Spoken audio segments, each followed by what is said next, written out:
This course will describe how batteries produce voltage and the operating characteristics of batteries. Included in this discussion will be methods of voltage production in various types of batteries, how to determine a battery's state of charge, and the hazards associated with storage batteries. This course will also discuss the safety precautions an individual should take when working near or with storage batteries. These are the objectives for this course.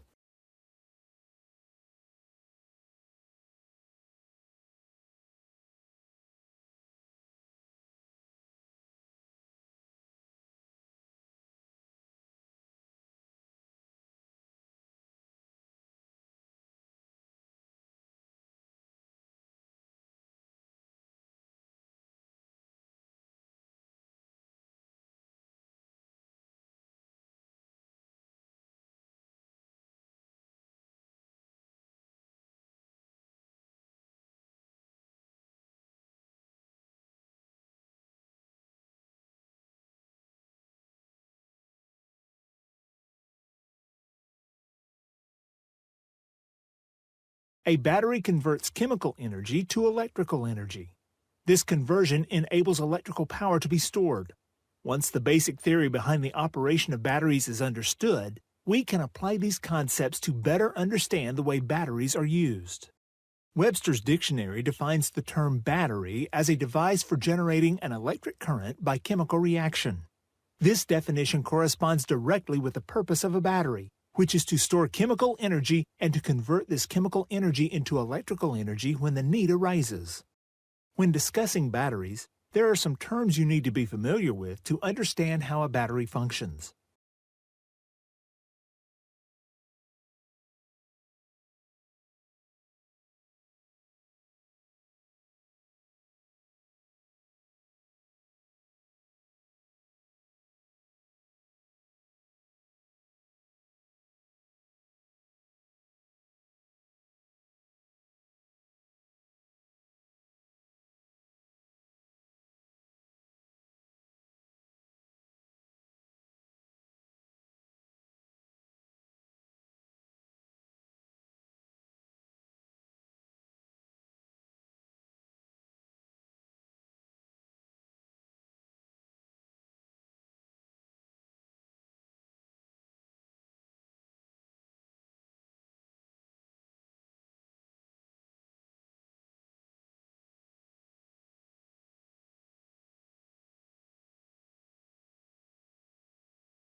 In order to understand how a battery operates, it is important to understand how a voltaic cell operates. A good example of a voltaic cell is one that contains zinc and copper electrodes. The zinc electrode contains an abundance of negatively charged atoms, and the copper electrode contains an abundance of positively charged atoms. When these electrodes are immersed in an electrolyte, chemical action begins. The zinc electrode will accumulate a much larger negative charge because it dissolves into the electrolyte. The atoms, which leave the zinc electrode, are positively charged and are attracted by the negatively charged ions of the electrolyte. The atoms repel the positively charged ions of the electrolyte toward the copper electrode. This action causes the electrons to be removed from the copper electrode, leaving it with an excess of positive charge. When a load is connected across the electrodes, the forces of attraction and repulsion will cause the free electrons in the negative zinc electrode to move through the connecting wire and load and toward the positive copper electrode. The resulting potential difference allows the cell to function as a voltage source. One of the most familiar types of voltaic cells is the lead-acid battery. A lead-acid battery consists of a hard rubber or plastic container that holds the cell elements. Each cell contains two types of lead plates, one positive and the other negative. The positive plate is made of lead peroxide, and the negative plate is made of sponge lead. The lead plates are insulated from each other by a separator made of plastic, rubber, or glass, and are submerged in sulfuric acid, which serves as the electrolyte. The electrolyte chemically acts upon electrodes that are submerged in it. When a lead-acid battery discharges, a chemical reaction occurs within the cell as depicted on this diagram. Notice how both electrodes build up lead sulfate as the lead in the electrode chemically reacts with the electrolyte solution. Also, notice how the electrolyte solution is diluted by the buildup of water as the lead-acid battery discharges. When a lead-acid battery is discharging, the electrolyte divides into hydrogen and sulfate. The hydrogen combines with the oxygen from the lead peroxide in the positive plate to produce water, which dilutes the sulfuric acid in the electrolyte. The sulfate combines with the lead of both plates, forming lead sulfate as shown in this equation. When a lead-acid battery is charged, the chemical reaction that occurred within the cell during discharge is reversed, as depicted on this diagram. Notice how the lead sulfate on both plates decreases as the battery is charged until there is no lead sulfate remaining on either plate when the battery reaches a fully charged condition. Also notice that the electrolyte returns to a sulfuric acid solution with minimal water dilution. As a lead-acid battery is charged, the electrical energy supplied to the battery causes the lead sulfate on the plates to be driven out and back into the electrolyte. The conversion of sulfate on the plates to sulfuric acid increases the acid concentration of the electrolyte. Increasing the acid concentration of the electrolyte causes further removal of the sulfate in the plates. This reaction will continue during the charging evolution until all of the sulfate is driven from the plates and back into the electrolyte as shown in the equation. When a lead-acid battery charge nears completion, hydrogen gas is liberated at the negative plate and oxygen gas is liberated at the positive plate.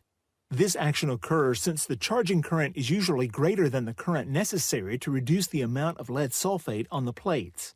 The excess current ionizes the water in the electrolyte, creating gaseous hydrogen and oxygen.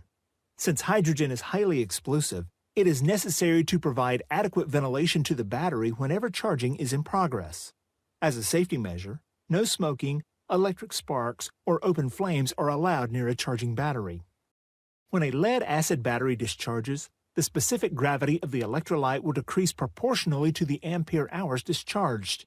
However, while charging a lead-acid battery, the rise in specific gravity is not uniform or proportional to the amount of ampere-hours charged as shown in the diagram. Since specific gravity of a lead-acid battery decreases proportionally during discharge, the value of specific gravity at any given time is an approximate indication of the battery's state of charge. To determine a battery's state of charge, measure the specific gravity of the battery using a hydrometer. Compare this measured value with the full charge value and the manufacturer's published specifications for that battery. The manufacturer's specifications will show the expected decrease in specific gravity from a full to nominal charge. As you learned earlier, a battery is two or more cells connected together either in series or parallel. When two or more cells are connected in series, as shown in the diagram, the total voltage output of the battery is equal to the sum of the individual cell voltages. When a series-connected battery is connected in a closed circuit, the current flow through each cell of the battery is the same, just like the components in that circuit. An automobile battery is a good example of a series-connected battery. These batteries are constructed of 6 lead-acid cells connected in series. The voltage on any cell when fully charged is slightly more than 2.2 volts DC. The voltage measured across the positive to negative terminals of a normal automobile battery is approximately 13.5 volts DC, even though it is called a 12-volt battery. The current flow of an automobile battery is rated in ampere-hours and applies to each cell of the battery. When two or more cells are connected in parallel, as shown in the diagram, the battery has a greater current carrying capacity. Stated another way, the battery will maintain current flow for a longer period of time. The total voltage output of a parallel connected battery is the same as that for a single cell. When the cells of a battery are connected in parallel, it has the same effect as increasing the size of the electrodes and amount of electrolyte in a single cell. The advantage of connecting cells in parallel is that it will increase the long-term current output of the battery. Primary cells are cells that cannot be returned to good condition or recharged after their voltage has dropped to a value that is not usable. Examples of primary cells include dry cells, such as AAA, AA, C, and D batteries, which are used in portable electric devices such as radios and flashlights. Secondary cells, on the other hand, are cells that can be recharged to nearly their original condition. Secondary cells come in various shapes and sizes and are made with a variety of chemical compounds. However, the most common example of a secondary or rechargeable cell is the lead-acid automobile battery. Storage batteries can be very hazardous to personnel and, as such, present a number of hazards to the personnel working around the batteries. These hazards include burns, electrical shock, explosive gas generation, heat generation, and shorted cells. Of these hazards, burns, electrical shock, and explosive gas generation are considered major battery hazards. The first storage battery hazard we will discuss is burns and is considered one of the major battery hazards. There are two types of burns that could be caused by a battery. The first type of burn is an acid burn. Storage batteries use sulfuric acid in the electrolyte. If this acid gets on your skin, it can cause severe burns, with your face and eyes being particularly sensitive to this type of burn. The second type of burn is likely the result of an electric shock, which will be discussed later. Electrical shock is another hazard associated with storage batteries and is also one of the major battery hazards. Storage batteries have a very large capacity and can provide a tremendous amount of electrical current. This current can kill. Also, unlike most electrical equipment, batteries cannot be de-energized. They can only be disconnected from the loads they supply. Batteries are a source of power and, as such, special handling precautions are required. What make batteries particularly dangerous are the exposed conductors at the terminals. These conductors can be easily touched by a person who is not alert to the danger. Another hazard associated with storage batteries is the generation of explosive gas and is another of the major battery hazards. During charging operations, the chemical reaction within a lead-acid storage battery releases hydrogen. Hydrogen gas is highly explosive under certain conditions, as shown in this video. Alright, we've got our test dummy here, the battery's on the charge. Stefan over there is about to start grinding. Let's see if we can get a small explosion.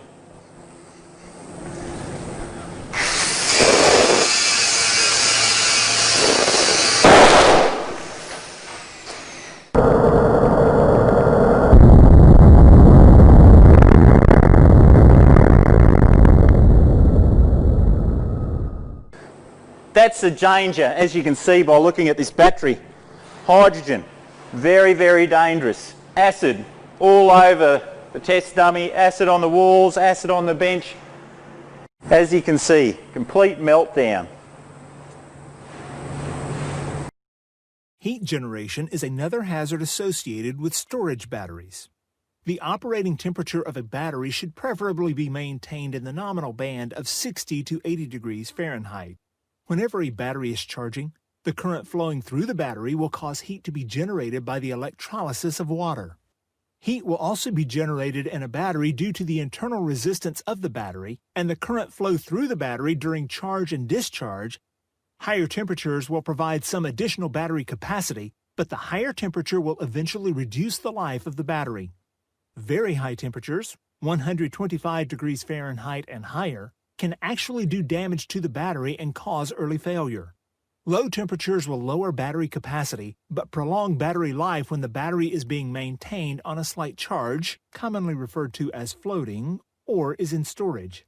Extremely low temperatures can freeze the electrolyte, but only if the specific gravity of the battery electrolyte is low. The last hazard associated with storage batteries we will discuss is cell short circuits.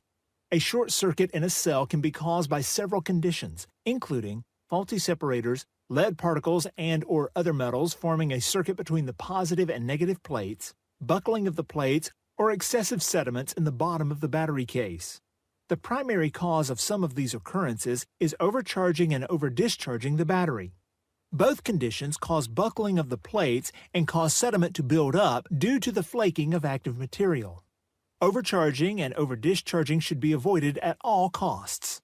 With each shorted cell, the battery capacity is reduced by a percentage equal to 1 over the number of cells in the battery. Storage batteries are essential to the safe and reliable operation of many systems and must be worked with and maintained. Although this work may be dangerous, it can be safely accomplished if the personnel are alert and knowledgeable of the appropriate safety precautions. When working around storage batteries, observe the following safety precautions to ensure your safety. Use protective clothing. Face shields, rubber gloves, and a rubber apron are required while working on or near batteries. These are for protection from acid burns and electric shock. Ensure an eye wash station or shower is available. Water must be available to flush any portion of the body that becomes exposed to battery acid. No ignition sources, such as sparks or open flames. Hydrogen produced in the battery can and will explode under the right conditions. Remain alert. Ensure ventilation fans are operating in battery bank areas.